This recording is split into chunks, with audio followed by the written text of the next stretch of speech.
Chen Min-er restera-t-il le successeur de Xi Jinping? Coup d'État imminent à la fin du mandat de Xi Jinping.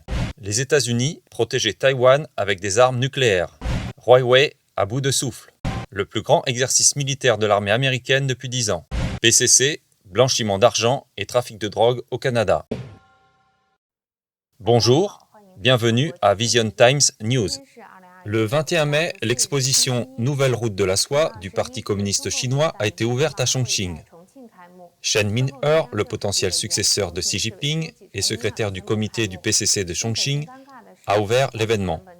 Mais Pékin a été embarrassé par l'absence de grandes entreprises américaines et européennes invitées à la foire, faisant perdre la face à Xi Jinping et Chen Min-er. Selon Nikkei Asian Review, seuls Singapour, le Vietnam, le Laos et d'autres pays membres de Nouvelle route de la soie en Asie étaient présents. Les médias officiels du PCC ont omis l'absence des pays occidentaux dans les reportages. En février 2018, le site chinois de la BBC a publié un article intitulé « Les États-Unis, l'Asie, l'Europe boycottent la Nouvelle route de la soie ». L'article soulignait que la mise en œuvre très médiatisée de ce projet par le Parti communiste chinois avait suscité une inquiétude croissante au sein de la communauté internationale. Les autres puissances resteront-elles les bras croisés alors qu'un pouvoir dictatorial étend son influence internationale? Chen Min-er, né en 1960, est un membre clé du camp de Xi Jinping. Cependant, il a été qualifié d'incapable en raison de son échec lorsqu'il gouvernait Guizhou et Chongqing. Selon les rumeurs, Chen Min-er serait certainement le successeur de Xi. Mais que ce soit les signaux donnés par Pékin ou les comportements de Chen, il est évident que ce n'est pas forcément une bonne chose pour sa carrière. Voice of America a récemment publié un article du journaliste chevronné Fang Bing intitulé « Le mandat de Xi Jinping expire l'année prochaine, sa succession suscite des questionnements ». Lors du 20e congrès l'année prochaine, est-ce que Xi Jinping va céder le pouvoir comme l'a fait son prédécesseur Hu Jintao ou va-t-il rompre avec les conventions et rester à la tête du parti? Selon l'article, Roger Gardside, ancien diplomate britannique en Chine, a également publié un article intitulé « Le changement de régime en Chine n'est pas seulement possible mais imminent », qui souligne que la plupart des dictateurs ne sont pas renversés par des révoltes de masse, mais par des actions de l'élite supérieure. Il a vu cela se produire en Chine, où les réformistes ont vu et saisi l'occasion lorsque les États-Unis se sont associés à leurs alliés pour s'attaquer au Parti communiste chinois, pour enfoncer ce dernier dans la crise. Toutefois, Li Hanyu, professeur de sciences politiques à l'Université Columbia, estime que Xi Jinping a la main mise sur tous les membres des échelons supérieurs du parti et qu'il restera au pouvoir jusqu'à la fin de sa vie. Mais il devra faire face à une crise de succession. À cet égard, le chercheur indépendant Rong Qiang a déclaré que depuis l'ère Mao, le Parti communiste n'a pas résolu le problème de la succession du plus haut dirigeant et que le problème de la succession est le dilemme ultime du Parti communiste. Aujourd'hui, le PCC est de retour dans une étrange cercle de pouvoir de l'ère Mao. Tant que le PCC refusera de suivre la voie de la démocratie constitutionnelle, il ne sera jamais en mesure de sortir de ce cercle vicieux. Zhang Jie, chroniqueur au Beijing Spring, estime que l'élite du PCC ne se préoccupe peut-être pas de la durée de vie de Xi Jinping au pouvoir, ni de sa manière de transmettre le pouvoir, mais de la durée de vie du régime rouge du PCC. Alors que les relations entre les États-Unis et la Chine sont de plus en plus tendues au sujet de Taïwan, l'ancien analyste militaire Daniel Ellsberg, âgé de 90 ans, a révélé un document confidentiel américain qui montre que les États-Unis sont plus déterminés à défendre Taïwan que le monde extérieur ne l'a appris. Selon le New York Times, un document du ministère américain de la Défense, publié dans les années 1970, confirme que l'armée américaine a tenté de contre-attaquer le régime communiste avec des armes nucléaires, lorsque le PCC a bombardé Kinmen en 1958 avec 823 canons, sachant que les soviétiques pouvaient contre-attaquer et risquer même des millions de morts.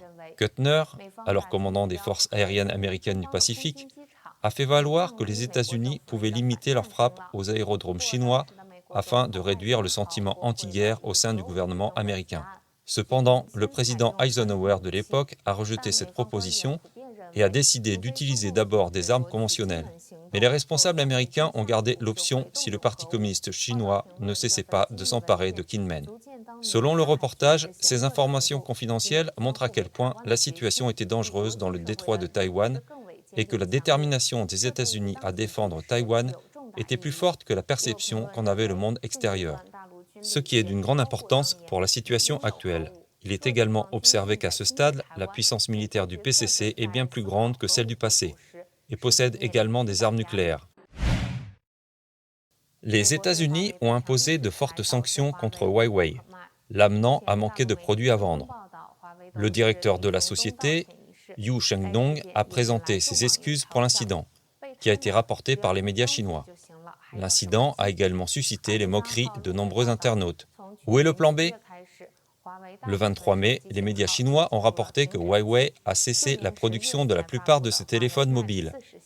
La toute dernière série Mate 40 de la société, sortie en octobre dernier, est également touchée. Huawei est à bout de souffle. Le 19 mai, en réponse à une grave pénurie de téléphones mobiles et d'ordinateurs portables Huawei, le directeur général de Huawei, Yu Shengdong, a présenté des excuses officielles, déclarant « Les 4 séries de sanctions ont rendu difficile notre activité grand public. La survie et le développement, c'est ce que nous pouvons encore faire. En raison des sanctions, de nombreux produits n'ont pas pu être fabriqués, ce qui a entraîné une grave pénurie de marchandises, qui déçoit effectivement les consommateurs qui nous aiment et nous soutiennent. » Ces reportages révèlent à quel point la situation est difficile pour les téléphones Huawei. Aujourd'hui, seul Mate 40 RS Porsche de Huawei est encore en vente, simplement parce qu'il est trop cher et peu de gens peuvent s'en offrir. L'armée américaine a pris de nombreuses mesures ces derniers mois en réponse à l'expansion militaire du Parti communiste chinois. L'US Navy a annoncé que cet été, des dizaines de milliers de soldats de l'US Navy et Marine Corps participent au plus grand exercice de la Navy depuis 10 ans, conçu pour se préparer au futur conflit à longue portée avec la Chine et la Russie. Selon les médias étrangers, l'exercice s'étendra sur 17 fuseaux horaires et se déroulera sur le terrain dans les océans Atlantique et Pacifique, avec la participation de porte-avions américains, de sous-marins, d'avions militaires, de navires sans pilote et d'environ 25 000 soldats du corps des marines. En outre, le Nihon Keizai Shimbun du Japon rapporte que le centre militaire mondial s'est déplacé des lignes de front de la guerre froide en Europe de l'Est et de l'Ouest et au Moyen-Orient vers l'Asie de l'Est. Les États-Unis ont déplacé la moitié de leurs troupes à l'étranger vers l'Asie. De leur côté, la Chine et ses pays voisins ont également vu leur puissance militaire augmenter de manière significative. Le porte-avions britannique HMS Queen Elizabeth arrive bientôt dans la région Indo-Pacifique et devrait effectuer des exercices conjoints avec l'USS Reagan pour démontrer aux forces communistes que la paix passe par la puissance réelle. Le 22 mai, le ministre australien de la Défense a également annoncé sur Twitter que le patrouilleur de classe Anzac de la marine australienne, l'HMAS Parramatta, naviguait en mer de Chine méridionale avec une formation de navires de la marine française afin de renforcer l'interopérabilité entre les deux armées, ce qui constitue un avertissement ferme au Parti communiste chinois.